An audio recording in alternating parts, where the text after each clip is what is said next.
Hello guys, welcome to the new video. Classification of amino acids. We have seen the introduction of amino acids in the previous class, and today's session is a classification of amino acids. Before starting the session, please share the video and subscribe the channel. How we have to classify the amino acids? On the basis of character. Character base ಮೇಲೆ ಹೇಗೆ ನಾವು amino acids ಅನ್ನು classify ಮಾಡಬಹುದು. On the basis of character we can classify the amino acids essential and non essential amino acids. ಒಂದು essential amino acids, one more is non essential amino acids ಆಗಿ classify ಮಾಡಬಹುದು. What is this non essential? Non essential ಅಂದ್ರೆ ಇದು ನಮ್ಮ body ಒಳಗ synthesise ಆಗ್ತಾವು, ಅವನ್ನ ನಾವ ಹೊರಗಿಂದ ತಗೊಳಕ್ ಹತ್ತಂಗಿಲ್ಲ. ನಮ್ಮ ಬಾಡಿ ಒಳಗ ಅವ ಸಿಂಥಸೈಸ್ ಆಗ್ತಾವ ಮತ್ need not necessary to take from outside. ಅವ ನಮ್ಮ ಬಾಡಿ ಒಳಗೆ ಇದ್ದೇ ಇರ್ತಾವ, ಸಿಂಥಸೈಸ್ ಆಗ್ತಾವ. ಸೊ ನಾವು ಹೊರಗಿಂದ ತಗೊಳಂಗಿಲ್ಲ. ಇವಕ್ಕೇನಂತೀವಿ? Non essential amino acids and essential amino acids. Essential amino acids means ನಮ್ಗ ಹೊರಗಿಂದ ಇಂಟೇಕ್ ತಗೋಬೇಕಾಗತ್ತ, ನಮ್ಮ ಬಾಡಿ ಒಳಗೆ ಸಿಂಥಸೈಸ್ ಮಾಡ್ಲಿಕ್ಕೆ ಆಗೋದಿಲ್ಲ, ಸಿಂಥಸೈಸ್ ಆಗೋದಿಲ್ಲ ಎಸೆನ್ಸಿಯಲ್ ಅಮೈನೋ ಆಸಿಡ್ಸ್. ಅದಕ್ಕೆ ನಾವು ಹೊರಗಡೆಯಿಂದ ತಗೊಳ್ತೀವಿ. ಇವಕ್ಕ ಎಸೆನ್ಸಿಯಲ್ ಅಮೈನೋ ಆಸಿಡ್ಸ್ ಅಂತೀವಿ. ನಾನ್ ಎಸೆನ್ಸಿಯಲ್ ಅಂತಂದ್ರ ನಮ್ಗ ಬೇಕಾಗಿಲ್ಲ, ಇವ ನಮ್ಮ ಬಾಡಿ ಒಳಗೆ ಸಿಂಥಸೈಸ್ ಆಗ್ತಾವ. ಇವಕ್ಕ ನಾನ್ ಎಸೆನ್ಸಿಯಲ್ ಅಮೈನೋ ಆಸಿಡ್ಸ್ ಅಂತ ಕರಿತೀವಿ. ಈಗ ಎಸೆನ್ಸಿಯಲ್ ಅಮೈನೋ ಆಸಿಡ್ಸ್ ಅಂತಂದ್ರ these which cannot be synthesized in our body have to be provided externally. Those which cannot be synthesized in our body, ನಮ್ಮ ಬಾಡಿ ಒಳಗ ಸಿಂಥಸೈಸ್ ಮಾಡ್ಲಿಕ್ಕೆ ಆಗೋದಿಲ್ಲ, have to be provided externally ಅಂದ್ರ ಹೊರಗಿಂದ ತಗೊಳ್ಬೇಕು ನಾವು. ಇವಕ್ ನಾವು ಎಸೆನ್ಸಿಯಲ್ ಅಮೈನೋ ಆಸಿಡ್ಸ್ ಅಂತ ಕರಿತೀವಿ. This is definition wise. And those that can be synthesized by our body, ನಮ್ಮ ಬಾಡಿನ ಸಿಂಥಸೈಸ್ ಮಾಡ್ತದ, ಇವಕ್ಕ ನಾನ್ ಎಸೆನ್ಸಿಯಲ್ ಅಂತೀವಿ. Body which is having capacity to synthesize some amino acids, those are called non-essential amino acids. And example for this essential amino acids ಅಂತಂದ್ರ ನಾವು non veg veg ಒಳಗಡೆ category ಮಾಡ್ತೀವಿ. ಅದು ಹೊರಗಡೆಯಿಂದ ಏನ್ ತಗೋತೀವಿಲ್ಲ, ಫಾರ್ ಎಕ್ಸಾಂಪಲ್ ನಾನ್ ವೆಜ್ ಒಳಗಡೆ chicken mutton ತಗೋತೀವಿಲ್ಲ, ಅವೆಲ್ಲ proteins. ಅವು ನಮ್ಮ ಬಾಡಿಗೆ ಪ್ರೋಟೀನ್ಸ್ ಅನ್ನ ಮೋರ್ ಅಮೌಂಟ್ ಆಫ್ ಪ್ರೋಟೀನ್ಸ್ ಅನ್ನ ಕೊಡ್ತಾವ. ಅಂಡ್ ವೆಜ್ ಒಳಗಡೆ ಗ್ರೌಂಡ್ ನಟ್ ಇರ್ಬೋದು, ಪನ್ನೀರ್ ಇರ್ಬೋದು, ಡ್ರೈ ಫ್ರೂಟ್ಸ್ ಇರ್ಬೋದು, ಚಾವಲ್, ದಾಲ್, ಇವೆಲ್ಲಾನು ಏನದಾವಲ್ಲ, these are the amino acids, that is veg amino acids. ಅದಕ್ಕೆ ನಮ್ಮ ಬಾಡಿ ಚೆನ್ನಾಗಿ ಬೆಳಿಬೇಕು ಅಂದ್ರೆ, ಬಿಲ್ಡ್ ಆಗ್ಬೇಕು ಅಂತಂದ್ರ ನಮಗ ಇವು ಅಮೈನೋ ಆಸಿಡ್ಸ್ ಏನದಾವಲ್ಲ, these are very important. Amino acids ಬಹಳ ಇಂಪಾರ್ಟೆಂಟ್ ಅದಾವ. ಸೊ ನಾವ್ ಇವನ್ನ ಎಷ್ಟು ಜಾಸ್ತಿ ತಗೋತೀವಲ್ಲ ಅಷ್ಟು ಜಾಸ್ತಿ ನಮ್ದು ಬಾಡಿ ಚೆನ್ನಾಗಿ ಬಿಲ್ಡ್ ಆಗ್ತದ. And these are the essential and non essential. We can categorize on the basis of their character. And next classification is on the basis of acidic, basic and neutral nature. Second classification is on the basis of acidic, basic and neutral nature ಮೇಲೆ ನಾವು amino acids ಅನ್ನ classify ಮಾಡಬಹುದು. On the basis of this acidic, basic and neutral, we can categorize acidic, neutral and basic. We can categorize 3 amino acids. That is on the basis of acidic, basic and neutral. Yes, what is this acidic antandra? Acidic we can write number of carboxyl groups is X. Number of carboxyl group X ಅನ್ನ consider ಮಾಡಿ, number of amino groups is Y ಅಂತ consider ಮಾಡಿದ್ರೆ, X ಅಂದ್ರೆ ಇಲ್ಲಿ COH group, carboxyl group is present, X means COH, Y ಅಂತಂದ್ರ NH2 group. On the basis of this we can say whether the compound is, whether the amino acid is acidic or basic or neutral ಅಂತ categorize ಮಾಡಬಹುದು. Just see what is acidic. Acidic ಅಂತಂದ್ರೆ ಏನು? Here R CH NH2 COH, this is our amino acid. This is a general formula of amino acid.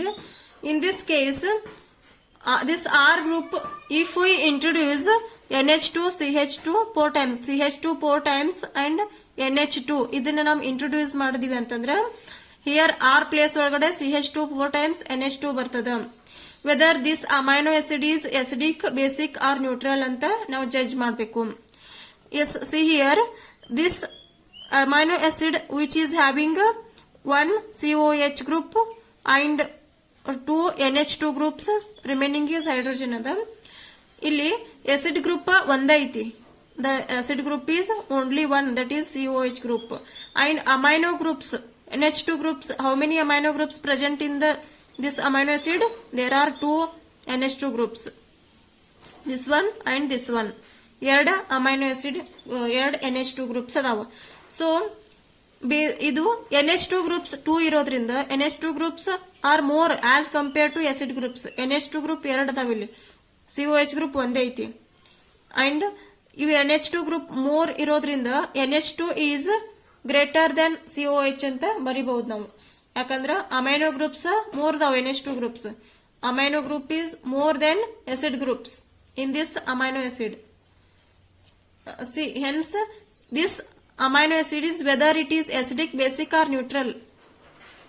Idu acidic, basic and neutral just judge madri. This is a basic because NH2 groups are more in the amino acid group as compared to acid groups. Let's see, if the X is greater than Y, X is nothing but COH and Y is nothing but NH2. X is greater than Y, then we can call acidic. X is equal to Y ಅಂದ್ರೆ COH group ಮತ್ತು NH2 group ಎರಡು equal ಇದ್ವು ಅಂದ್ರೆ ಅದಕ್ಕೆ neutral ಅಂತೀವಿ. ಇಲ್ಲಿ X is less than Y ಇತ್ತಂದ್ರೆ basic ಅಂತೀವಿ. COH ಗಿಂತ NH2 groups ಜಾಸ್ತಿ ಇದ್ವು ಅಂದ್ರೆ ಅದಕ್ಕೆ ಬೇಸಿಕ್ ಅಂತ ಕರಿತೀವಿ. If you suppose consider this COH is a X and NH2 is a Y, what happens here? Y is greater than X or X is less than Y, ಎರಡು same. ಈಗ ನೋಡ್ರಿ ಯಾವ್ದು ಅಪ್ಲೈ ಆಗ್ತದೆ ಇಲ್ಲಿ, whether acidic, neutral and basic. Among these which is applicable to this one, X is less than Y. X is less than Y ಅಂತಂದ್ರೆ it is a basic because two amino groups are present here. Two amino groups present in this amino acid, hence it is a basic. If this NH2 groups are only one NH2 group and only one COH group ಇತ್ತಂದ್ರೆ ಅದಕ್ಕೆ neutral ಅಂತೀವಿ. NH2 group ಮತ್ತು COH group ಎರಡು equal ಇರಬೇಕು. X and Y, X ಅಂತಂದ್ರೆ COH group, Y ಅಂತಂದ್ರೆ NH2 group ಎರಡು equal ಇದ್ವು ಅಂದ್ರೆ ಅಮೈನೋ ಆಸಿಡ್ ಸ್ಟ್ರಕ್ಚರ್ ಒಳಗಡೆ ಎರಡು ಈಕ್ವಲ್ ಇದ್ವು ಅಂದ್ರೆ X and Y, that is COH and NH2 equal ಇದ್ವು ಅಂದ್ರೆ ಅದಕ್ಕೆ ನ್ಯೂಟ್ರಲ್ ಅಂತ ಕರಿತೀವಿ. If COH groups R more than NH2 groups, COH group ಜಾಸ್ತಿ ಇದ್ವು ಅಂದ್ರೆ NH2 ಗ್ರೂಪ್ ಗಿಂತ COH ಗ್ರೂಪ್ಸ್ ಮೋರ್ ಇದ್ವು ಅಂದ್ರೆ ಅದಕ್ಕೆ ಎಸಿಡಿಕ್ ಅಂತ ಕರಿತೀವಿ. So the examples for this acidic amino acid, that is glutamic acid. The example for this one is glutamic acid and aspartic acid. Glutamic acid and aspartic acid are the examples for this acidic amino acids. On the basis of this acidic character, we can categorize this is a acidic amino acid, that is glutamic acid and aspartic acid. And the examples for this neutral amino acids are glycine and alanine. Glycine ಮತ್ತು alanine ಏನದಾವಲ್ಲ ಇವು neutral amino acids ಗೆ example. And lysine and arginine are the examples for this basic. These are having more NH2 groups, hence these are categorized in a basic character, basic nature. See, with the structure I will explain you. This is structure of glutamic acid.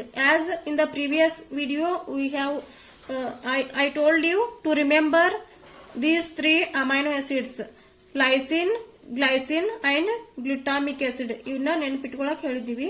So ಇವನ್ನ star mark ಹಾಕಿದ. ಒಂದು example ನೆನಪಿಟ್ಕೊಂಡ್ರೆ ಸಾಕು, ಎಲ್ಲಾನು ನೆನಪಿಟ್ಕೊಳ್ಳೋಕೆ ಬೇಕಾಗಿಲ್ಲ. ಒಂದು example ನೆನಪಿಟ್ಕೊಂಡ್ರೆ ಸಾಕು. lysine, glycine and glutamic acid. These three are the examples. Glutamic acid structure nodidri andre this is a C double bond O OH CHNH2 CH2 CH2 C double bond O OH. This is a structure of glutamic acid. ಇದು glutamic acid the structure. ಇದರಲ್ಲಿ acid group ಎಷ್ಟು ಅದಾವು? ಎರಡು ಅದಾವು. There are two acid groups. This one COH and this one is COH. Two acid groups are present and only one NH2 group is present. Hence it is more acidic. ಯಾಕಂದ್ರೆ 2 OH group ಎಷ್ಟು carboxylic acid groups ಇರ್ತಾವಲ್ಲ ಅಷ್ಟು ಜಾಸ್ತಿ acidic ಇರ್ತದ. ಇಲ್ಲಿ NH2 group ಕಡಿಮೆ ಅದಾವ. ಇಲ್ಲಿ ಒಂದ NH2 ಒಂದ COH ಇತ್ತಂದ್ರ ನ್ಯೂಟ್ರಲ್ ಆಗ್ತಿತ್ತು. ಬಟ್ ಎರಡು COH ಗ್ರೂಪ್ ಅದಾವ, ಒಂದ್ NH2 ಗ್ರೂಪ್ ಅದ. Hence it is more acidic. Therefore glutamic acid is categorized in acidic nature. ಇದಕ್ಕೆ acidic nature ಅಂತ ನೇಚರ್ ಒಳಗ categorize ಮಾಡ್ತೀವಿ, ಕ್ಲಾಸಿಫೈ ಮಾಡ್ತೀವಿ. Then aspartic acid. This is the structure of aspartic acid. Here also there are two COH groups present and only one NH2 group is present. ಎರಡು COH group ಅದಾವ, ಒಂದು NH2 group ಅದ.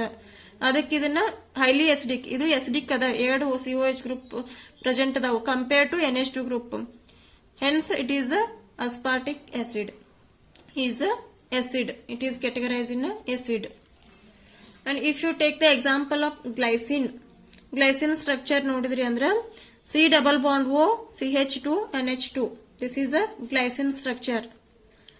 And in this case only one COH group is present and only one NH2 group is present. Hence X is equal to Y. That is X is equal to Y. It means it is a neutral. ಇದು acidic basic ಎರಡು neutral ಆಗಿಬಿಡ್ತಾವ. ಇಲ್ಲಿ acidic basic ಅನ್ನ neutral ಮಾಡ್ಬಿಡ್ತದ. So ಅದಕ್ಕಿದು neutral ಒಳಗಡೆ ಬರ್ತದ. Then alanine. In alanine also only one COH group and only one NH2 group. X is equal to Y ಬರ್ತದ. ಇದು COH ಗ್ರೂಪ್ ಒಂದ ಐತಿ, NH2 ಗ್ರೂಪ್ ಒಂದ ಐತಿ ಅಲನಿನ್ ಒಳಗಡೆ. So it is also come in neutral nature. And if you consider the example of lysine, here one COH group is present and two amino groups are present, two NH2 groups are present. That means NH2 is greater than COH. That is X is less than Y. X is nothing but COH group. X is less than Y. Y is nothing but NH2. Hence it will come in a basic nature. ಇದು basic ಆಗ್ತದ lysine. You have to remember at least glutamic acid, glycine and lysine. ಒಂದೊಂದು example ನೆನ್ಪಿಟ್ಕೊಂಡ್ರು ಸಾಕು. Then if you consider arginine, this is the structure of arginine. ಇಲ್ಲಿ ನಿಮ್ಗ NH2 groups more ಅದಾವ್ and only one COH group is present. Hence it is also basic nature. It is having a basic nature. Yes, this is X is greater than Y and X is equal to Y and X is less than Y. This is X is less than Y.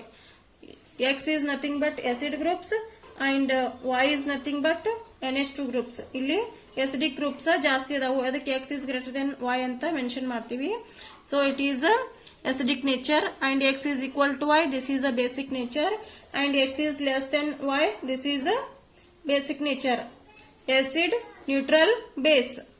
These can be categorized in three category.